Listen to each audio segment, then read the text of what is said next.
Hi friends, welcome to Salesforce Hub channel.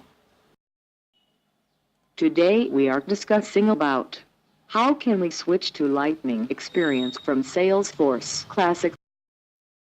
Just drop down user menu. Here we are able to see only my profile, my settings, developer console, and logout. Just click left side of the page, Lightning experience setup. Scroll down your page.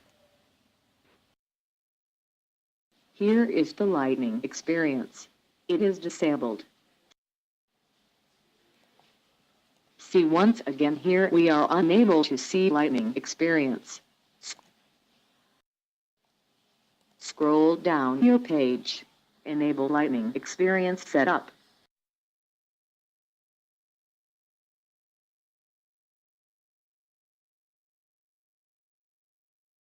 Here we go, we are able to see Lightning experience setup menu. Click here for switch to Lightning experience setup.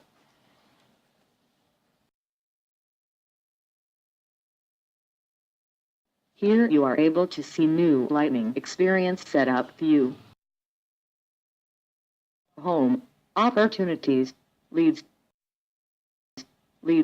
tasks, dashboards, and access like Classic Salesforce.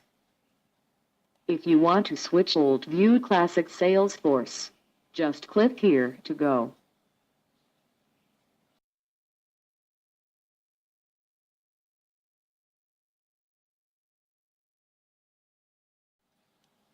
Thank you for watching my video. If you want more videos, please subscribe my channel.